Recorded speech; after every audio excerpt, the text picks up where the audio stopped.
What's your name? Sultan Mohammed Farooq. Sultan Mohammed Farooq. Please tell about your background. I have completed in Bangladesh University. Now I am working in drug. Okay. Do you have any idea about your Google Sheet? Yes, I have idea. Please tell about some idea about your Google Sheet. Google Sheet হচ্ছে Google অ্যাপসের একটা মাধ্যম, যার মাধ্যমে আমরা বিভিন্ন তথ্য collection করতে পারি, যেমন যোগ বিয়োগ বা এই কাজগুলো আমরা গুগল শিটের মাধ্যমে করতে পারি এবং এটার একটা সুবিধা কি একই সাথে আমরা অনেকজন কাজ করতে পারি। ওকে। গুগল শিটে আমরা কিভাবে একটা গুগল শিটের মধ্যে কিভাবে শিটগুলোর যে সেল অথবা রো অথবা কলামগুলো কিভাবে ডিলিট করতে পারি এবং কিভাবে আমরা অ্যাড করতে পারি? আচ্ছা, আমি যদি ডিলিট করতে চাই প্রথমে যে সেলটা ডিলিট করব সেই সেলটা সিলেক্ট করতে হবে, তারপর রাইট বাটনে ক্লিক করতে হবে। ওকে। তারপরে যদি আগেরটা সিলেক্ট করি তাহলে ডিলিট অ্যাবাউট এবার, আর যদি পরেরটা করি তাহলে ডিলিট লেফট। ওকে। ইমেলের কিছু গুরুত্বপূর্ণ দিক সম্পর্কে আপনি বলেন। ইমেলের গুরুত্বপূর্ণ দিক হচ্ছে এর মাধ্যমে আমরা সহজে বিশ্বের বিভিন্ন দেশের লোকজনের সাথে সরাসরি যোগাযোগ করতে পারি।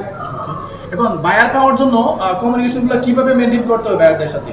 আমরা সাপোজ একজন বায়ারের সাথে কমিউনিকেশন করার জন্য আমরা কি কি জিনিস মেনটেন করব? ওকে।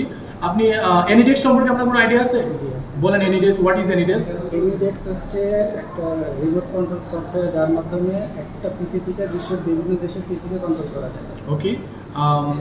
You have an idea about Skype? Yes, I have idea. Please tell about Skype. Skype is a communication system. এর মাধ্যমে ভিডিও কল, ছবি কিংবা অডিও যে কোনো মাধ্যমে অন্যের সাথে যোগাযোগ করা যায়। ওকে, থ্যাংক ইউ আপনার গুরুত্বপূর্ণ ইনফরমেশনের জন্য। এখন আমার লাস্ট প্রশ্ন হলো, আপনি ডিজিটাল মার্কেটিং কেন চুজ করলেন এবং এর মাধ্যমে আপনি ভবিষ্যৎ পরিকল্পনা কি নিতেছেন? ডিজিটাল মার্কেটিং চুজ করার পিছনে মেন কারণ হচ্ছে এটা একটা স্বাধীন পেশা, ঠিক আছে, এবং আমি এটার জন্য আপনি মোটামুটি মানসিকভাবে প্রস্তুত আছে। আমি চাই ভবিষ্যতে এই পেশায় আমি। ওকে, তো এর জন্য আপনি কতটুকু সময় দিতেছেন আসলে ডিজিটাল মার্কেটিং এর জন্য অথবা ফ্রিল্যান্সিং করার জন্য আপনি ডেইলি কতটুকু সময় আসলে নিজেকে দিতেছেন? আমি তো স্যার মেনলি রাত্রে ছাড়া সময় পাই। ওকে, ঠিক আছে, চাকরিজীবী মানুষ। ওকে, আমি প্রতিদিন 2-2.5 ঘন্টা সময় দিই রাত্রে। ওকে, থ্যাংক ইউ। আশা করি আপনি একজন ফ্রিল্যান্সার হিসেবে আমাদের সামনে আসবেন আগামী কয়েক বছরের মধ্যে। দোয়া রইল আপনার জন্য। Thank you.